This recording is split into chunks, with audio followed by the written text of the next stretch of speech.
you see fanatical effort. Jalen's a really physical player. He has a good mix of everything you would look for in a defensive tackle in terms of ability to, be a run defender, to create havoc by movement, and to be a pass rusher. It's something I know is really important to him to go out on a high note and do something that's never been done before. And so hopefully you see some of that, just a guy doing his job, focusing on doing the next right thing, play in and play out, and then doing it at a fanatical effort with good strength. So. How rare is that combination of versatility? Yeah, that's very rare. That is very rare. It's very rare to find a guy where if you, as a reporter, said, these are position characteristics on this that in my 20 years of reporting that I like to see with a D tackle, you could probably look at Jalen and say, you know what, he has a little bit of that. He has a big sprinkle of that. He has the right amount of that, and it's difficult to find. Normally, certain guys do certain things better, but so that's been fun, over these past 3 years to see him cultivate that through the work that he's been putting in. I asked him who his favorite defensive lineman was. He said he couldn't think of one because he likes things from different guys. Hey, that's exactly right, and that's him, and it's him as a player as well. But that's him as a mindset too. You take a little bit of the good stuff from everybody. So what's he like to coach? A guy with that much ability is sometimes, they're harder guys to coach and easier guys to coach. What's he like? Yeah, he makes it pretty easy on me, and every D lineman inherently need a little extra push, but that's the whole group characteristic. I say just overall around a nation, but he makes it really easy to coach for sure. What's his personality like? Jalen is laid back, low key, and once he gets to know you, he can be a bit of a jokester, but he is laid back and very low key. Glenn was saying he hangs out with the walk-ons as much as he does with the starters. He's a friend to everybody in the locker room too. He hit it on the head. I mean, if the walk-ons are unable to have some things that some of the scholarship guys does, Jalen will try to create it to where they do have it.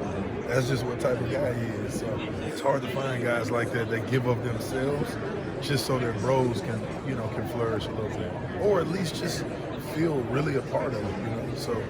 Did you recruit him from the start? Yes. Yeah. Yes. What was that process like? What were you? There was a lot of, what was awesome is myself and Scott Fallon, who was on our staff at that time, the special teams coordinator. Jalen was a tight end and a fullback in a single wing offense at Apopka. And, Scott Fallon, that was his area. He did a tremendous job identifying what he could be. And when I saw it, when he brought it to me, I said, man, there's no doubt in my mind he could be a good D tackle. And it ended up coming to fruition. But it was fun. It was competitive because it got to the point once he was no longer a secret where everybody in America wanted him.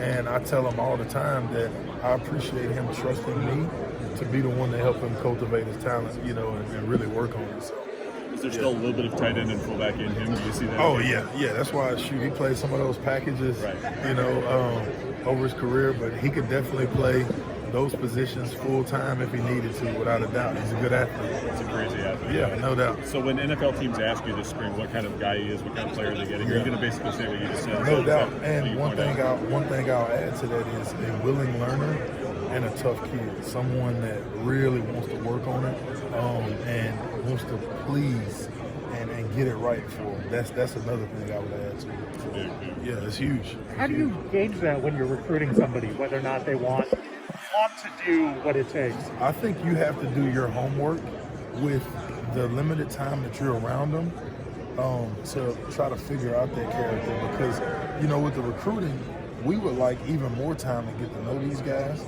and so you just have to be really efficient with your time and ask the really difficult hard questions, do your homework on his surroundings and his family, and figure out what type of person you're dealing with. So I think throughout those, let's say every recruiting cycle, sometimes 14 to 18 months where you might recruit a kid before he actually commits to you or signs. And over that time, you got to be a really good workman on answering the questions of the things you're looking for. Yeah. How do you do that with the portal? I mean, you may have a couple days to figure out. The portal's fairly new. I haven't really dealt with the portal that much with our position group. But it's easy if it's a kid that you recruited that chose to go somewhere and then came back because you still had that relationship cultivated. It's a little bit more difficult with the new guy who may have went to a small college, did a tremendous job, developed, and came up. And so if that happens and you have, let's say, a month to get to know a kid, both sides have to do a good job of communicating assertively, being really honest and straight to the point. That's the only way you can do it, though. If there's any smoke screens in there, it won't be good for either side of it.